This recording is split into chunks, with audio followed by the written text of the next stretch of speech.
Hey guys, it's good to be back for another exciting episode of YOMO. This is the Year of Must Be Learning podcast.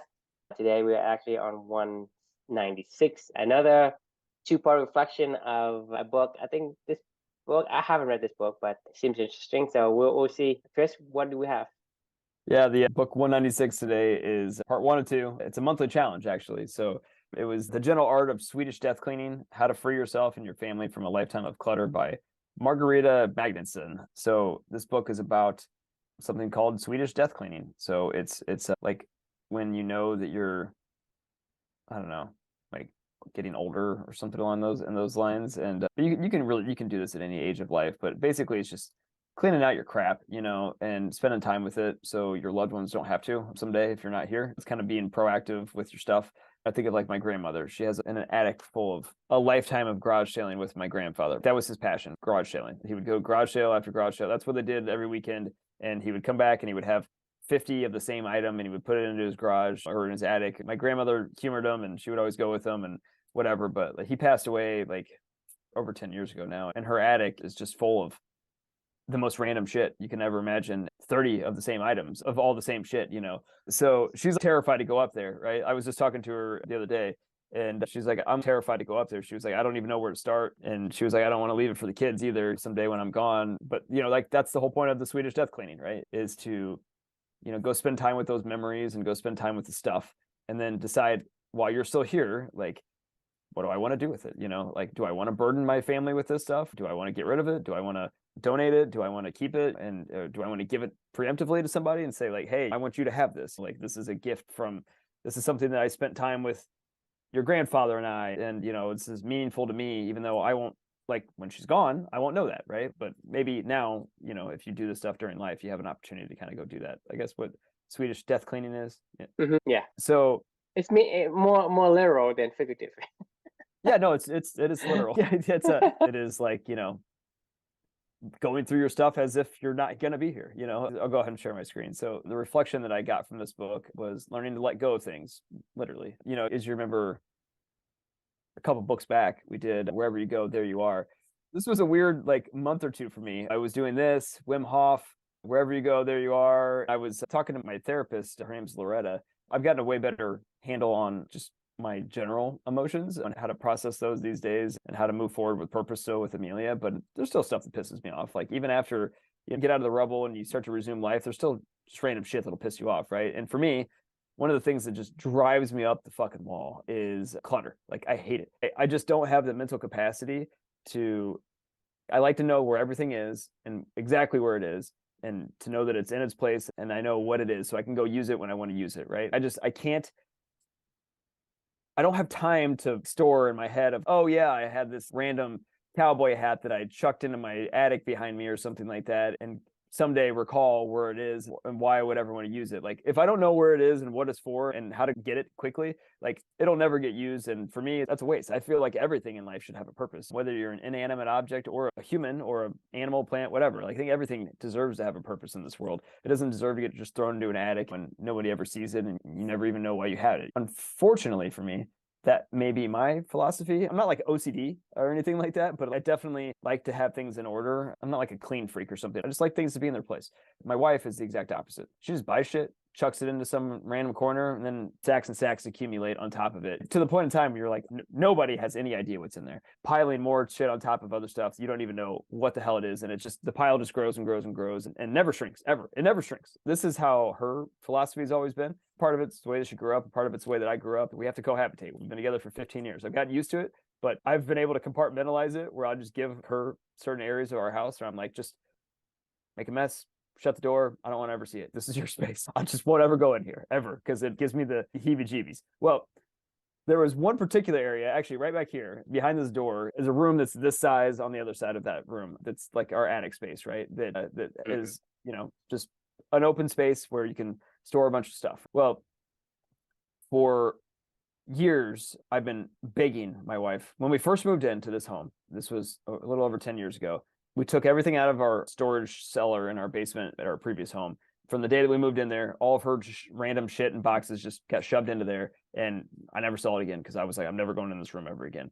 And it stayed there until the day we moved. We lived there for like 5 years. And then we moved into this house and all that stuff went from that room into that room. And I was like, it's okay. Like, it's a really big room. This room's like 4 times the size of the previous room. I was like, we got plenty of room. Never enough. Yeah, it's never enough. But Never enough. I don't care how big a room is. I agreed. But it literally never moved. The boxes were never opened. The day that was thrown in there 10 years ago, it never moved. Over the years, it's only gotten worse in there. More and more furniture is built up, more and more random crap, add in 2 children, and stuff gets thrown in there. And it got so bad that you couldn't even walk into there. It was like you had to trip over everything. And I was like, oh my God, I can't go into this room anymore. So I read this book, and I was talking to my therapist. I was complaining about, because I was begging my wife. I was like, please, for the love of God, what do I have to do to go get, because most of that stuff in there is hers. And I'm like, I can't just go start chucking her stuff away, throw it away, right? I was like, you have to do this with me. Like, I can't just go throw your stuff away. Like, you're not going to let me, So I was like, I had been begging her for like years. Like, I was like, please, for the love of God, just help me clean this room because I can't take it anymore. And there's more and more stuff that needs to get shoved into there now that we have children. I was like, I need help, So I'm complaining to my therapist about this, and she goes, I feel like there's this book that I heard about. It's called like something about like death cleaning or something like that. And she was like, maybe you should check that out. She's like, I know you like to read. And I was like, oh, okay, all right, I'll check it out. So that's how I ended up finding this book, and I'm reading it, and I'm like, okay. As I was reading it, I got this idea. I was like, you know what? I'm going to use this as one of my monthly challenges. I was like, I'm going to go spend 20 minutes a day, put an alarm clock on, and I'm just going to, time myself. I'm going to give myself some time to spend with just my stuff that's in there, or then I'll go to a closet, just my shit. I wasn't going to touch my wife's stuff. I was like, I'll go to pantries and closets in the attic. And maybe I was like, maybe I can make some headway in there with some of just my stuff and old furniture and things that she doesn't care about. And I was like, yeah, we'll see how this goes. We'll check out this monthly challenge and spend some time with the stuff like the book suggests. Have some fond memories, decide what I want to do with it, and either donate it or give it away or throw it away or keep it. And that was what I did. So that was my monthly challenge for that particular month. Like I said, this was a weird month of letting go. And so this was my month of literally letting go after this. Part 2 is the results of the letting go challenge. So I'll save that because I'm not going to spoil the results here. But yeah, so that was the inspiration of my monthly challenge and how that all came to be. And the question for you is, what's your personal philosophy on stuff management? So like what I learned from this book is everything has a purpose. Like, honestly, I think everything, even your shit, has a purpose, or should. Like, it's not fair to your shit if you don't let it have a purpose. Love your thoughts. I did not. Did you? Would you? Well, I don't want to spoil the results because good things did start to happen. The results. So what can we talk about then? We can talk about the idea of Swedish death cleaning, and we can talk about the idea of purpose. Everything has a purpose, even your shit. And then what is your personal philosophy on stuff management? Okay, I think maybe I should start with what I think about the philosophy of stuff management. For me, personally, I think whatever is not aligned with me needs to go. So with that said, I like things that is practical and useful and has some value because that's who I am. Okay. And because of that, knowing my values, I can't really say to somebody, hey, it has to be practical. It has to have value for you to keep it because that's not going to be their core values. Right. The core value could be, hey, I like things that remind me of some feelings or some emotions from the other person's perspective. That's why I want to ask you if you have approached your wife about, because to me, it seems like majority of the thing that you didn't like, it was hers. Right. Well, that's not true. And the more that I got to cleaning every single day, the more that I realized, man, I had a ton of shit too. Like, even though like I tried to be but she has tidy, more. She has more. Right. I needed to clean up my own shit. Right. Everybody has shit. Okay. Yeah. Whether it's, I mean, I don't want to say shit, right? Because to me, it's my shit. Right. But it's not somebody, other people that probably not their shit. So, it could be their things that they want to keep. And so unless they are not here anymore, sometimes, I don't know whether or not I should be telling people to do something they don't want to do, like asking them to eat frogs, right? For them to throw stuff out, it's hard. But emotionally, because like I said, a beaver must dam. If they are born with the, clutter gene, then they want that. It makes them feel like they are prepared for the future, make them feel safe. And for me, it just prevents me from making new things, making space for new things. So for Yeah. me, I like to clean. I like to be organized. I see my wife, I see my mom, I see my sister. They Right. like to spend on things. And for me, these things are not practical, not something that I would Yeah. value, but they buy them. And for whatever reason, it's not just like one thing, right? They have multiple. I mean, like that's why a lot of women, they have multiple shoes of, hey, this exact same shoe with a different bow on it. Right. Right? So they have like 300 pairs of shoes Oh yeah. and dresses and clothes. Like they have like Oh yeah. thousands of them. I mean, to me, I, it's not practical. But like I say, yeah. from Because my perspective, it's not what I want. But from their perspective, I can't tell them not to be a beaver, not to yeah, be, doing I their agree. own thing. So for the most part, my self management, if it's my personal stuff, I like to kind of keep it. You know, if I think it has value, then I keep it. If it doesn't have value, I toss it. I don't like to keep it. If I buy one thing, like let's say I buy a new thing, like a new pair of shoes, then the old one's gotta go. Yeah. I'm not keeping the old one. Or what I do is I will wear the old one till it like completely breaks before I buy a new one. That's how I do it. So for most of my life, I don't buy anything for me, but I still have a lot of stuff. Not because I buy them, it's just because other people buy them for me. I have like 3 pairs of slippers just because my wife buys them for me, and then I have like a bunch of shirts because my sister buys them, my mom buys them. It's like I have so much stuff that I for me it's like I don't buy because I already have one. So a lot of times say, why you keep wearing? Say, I'm gonna wear this shirt right until like it's gonna rip Oh before I yeah. buy a new one. But the thing is, they keep telling me why am I wearing the same old clothes, whatever the case may be. And to me, that's the differences in terms of our mental mindset. And for me, in order for me to be functioning, like to be logical, I have to have a more unorganized desk. I like to have things in these buckets. For the stuff that is important to me, if you ask me where it is, I know exactly where it is. Because if I go to it and it's not Right. there, That's that means that somebody else moved it. Whatever I have, it's at the same spot all the time. Like if my keys, for example, is in the same spot all the time, I don't even think about it. right. Man, if I were to be sleepwalking, my keys will be in the same place. If I use it, I go back to the same place. It doesn't move. If it's not from there, it's not there from that place. It means that somebody else moved it. So for me, I have to Right. have this foundations of I know where things are before I can add new things to it. So that's how my mind works. But a lot of people, their mind works differently. So like, as far as personal management, I like to be organized. So a lot of time the space that I work in, right? Every day I clean. I clean every day. Right. And I Yep. like to have so it's not a big space like my workstations, like my computers, a lot of I have a lot of dust because all the fans is spinning and every day. I clean it before I do any work. That's my thing is I like to have it now because when I have that environment, my internal mindset is also organized. If I don't have it organized, this is also very important in terms of human psychology that I found that if your mind is organized and you have things, it is completely tidy up in terms of no loose ends, then your mind actually works more efficiently. Just because let's say you have something and you procrastinate, right? And then that procrastination actually has you still have some kind of a memory that holds on to that, hey, I still have to do this. You are being handicapped by the capacity, right? So the more things you haven't done that weighs on you, those part of your brain is actually have to hold on to that little piece of information like a linked list, right? It just Yeah. holds on to like a string.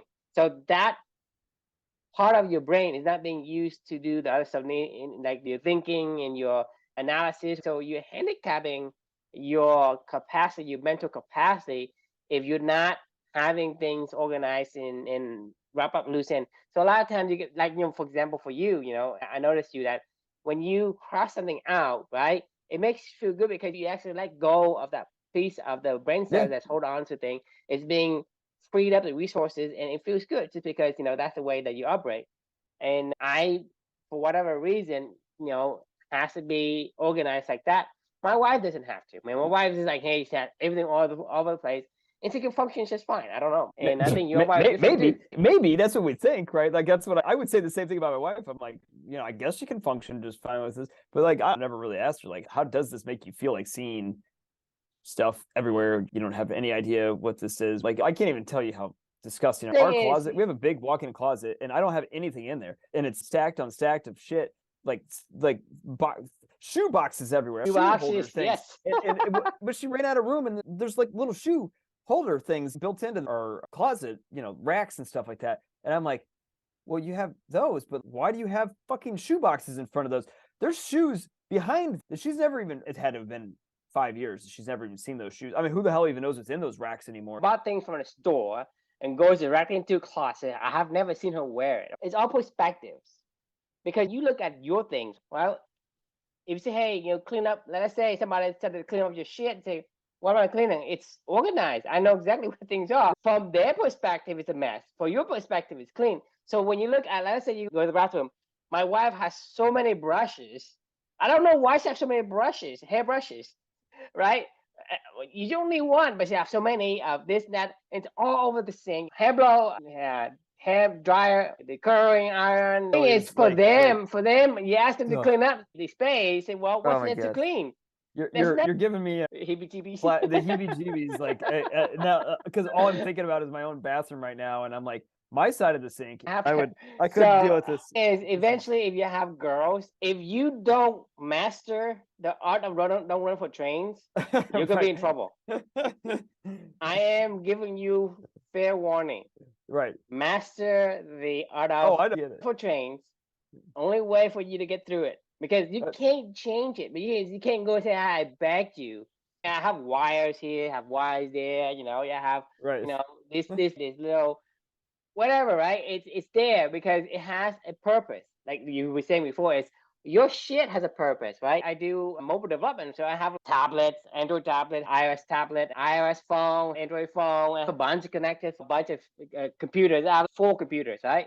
I have two like gaming rig computer.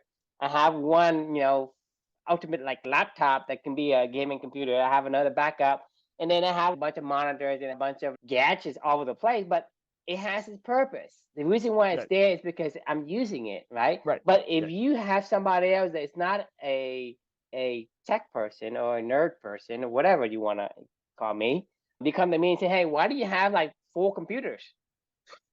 It's redundant. And so it's the same question. Go ask my wife, why you have 4 dresses? So that's the thing is, for me, I don't know if that's the way they were born with, or that's the clutter gene that they have, whatever.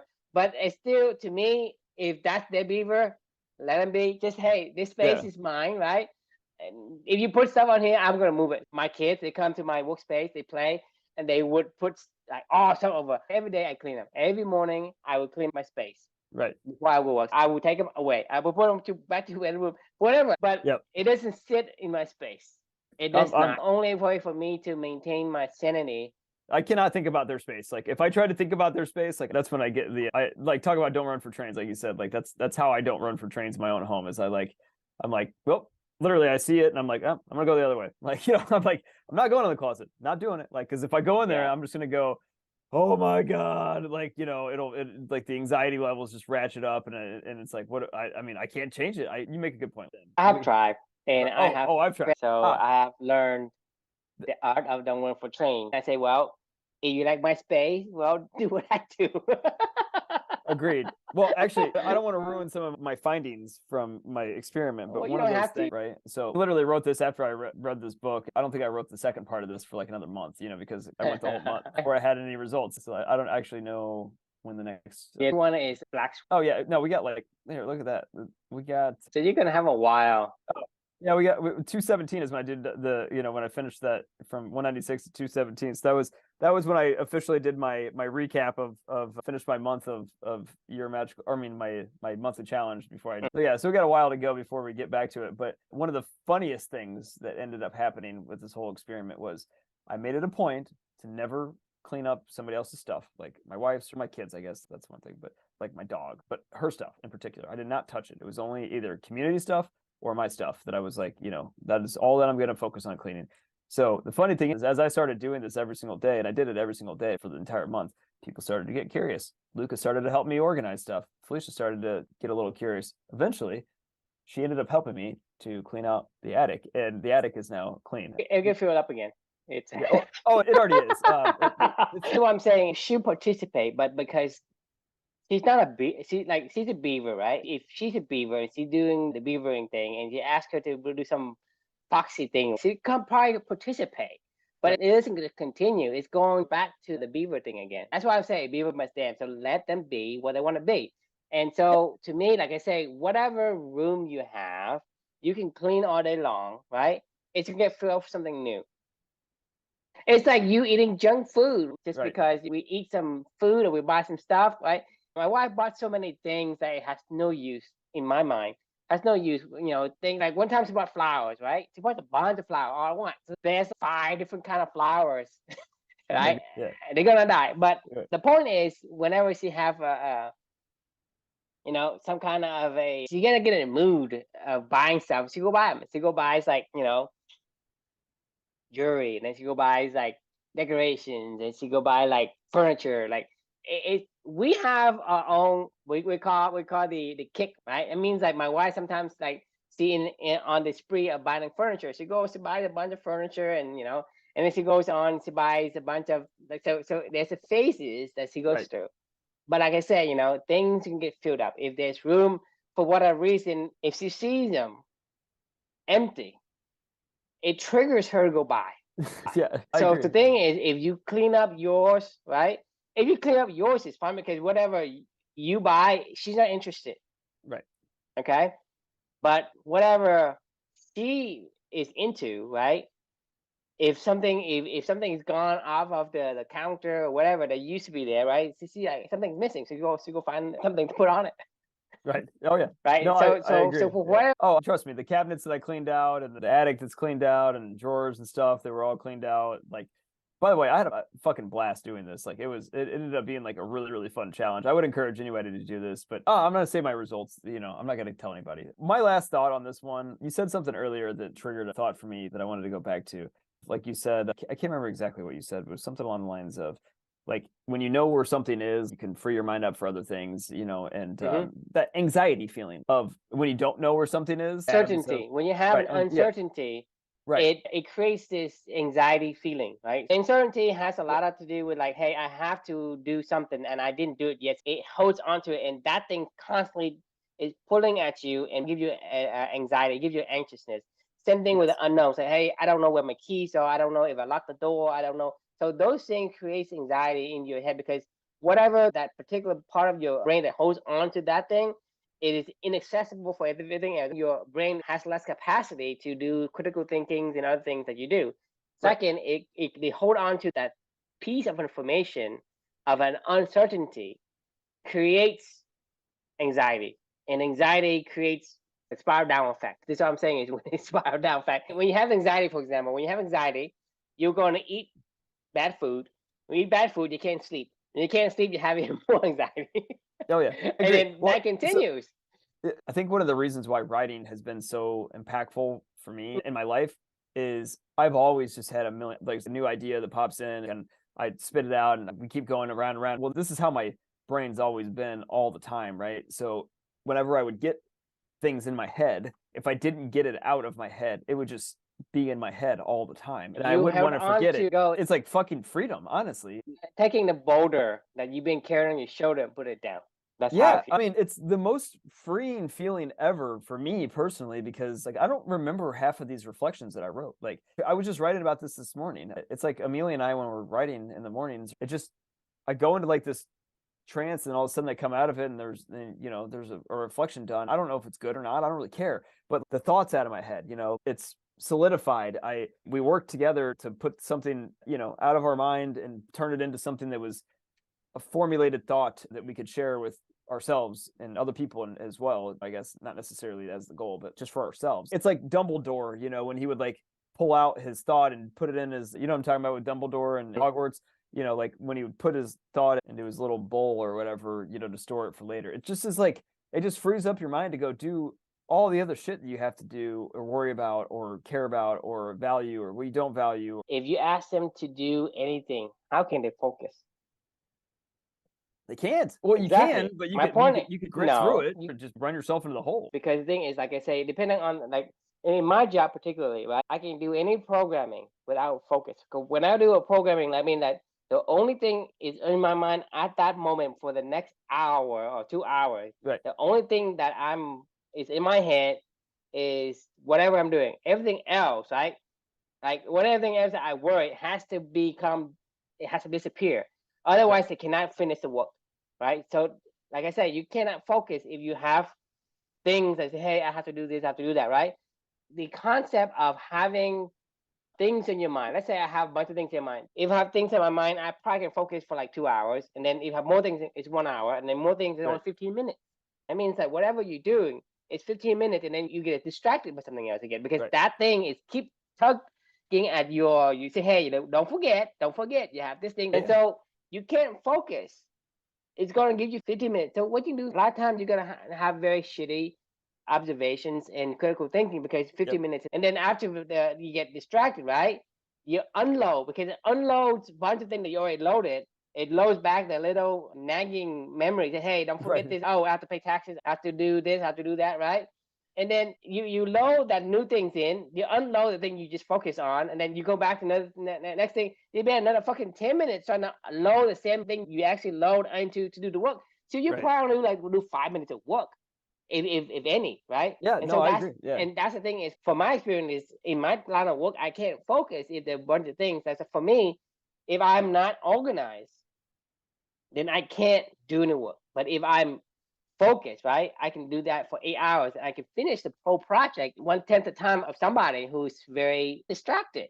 And so that's why a lot of times is for me, like meetings is not good if you put it in the middle of the day, right? Either in the beginning of the day or end of the day. Like you meet in the beginning of the day, I understand what I need to do, then I do it, and I need to focus. But and a lot of times meeting in the beginning of the day is actually better for me than the end of the day because I don't need to be like, what do I need? Thing is, let's say I have a meeting on the end of the day, right? So during the day, I'm holding on to. I have this meeting. I got to get this done before this meeting. Yeah, so it hasn't happened yet. It hasn't completely crossed off, so you can't cross off. But you have a meeting today, right? Whether or not you prepare for the meeting or not, you still going to say, "Well, I have a meeting." So that piece of information gets sticks, and one of your brain cells is holding on to it. So that means that particular brain cell is inaccessible for you to focus on the things that you focused on before that meeting. So meeting at the end of the day is actually bad, right? For me, it's meeting for the day. When I finish the meeting, it's crossed off. That means I don't have to think about it until I'm done with this thing. And maybe the meeting is in the next day, whatever, I can do it afterward. But if the meeting is at the end of the day, right, even though I don't have to do anything for the meeting, I say, well, I still have to remember I need to attend the meeting. I wonder who's going to say with the meeting, what's going to come out of the meeting, whatever things comes up.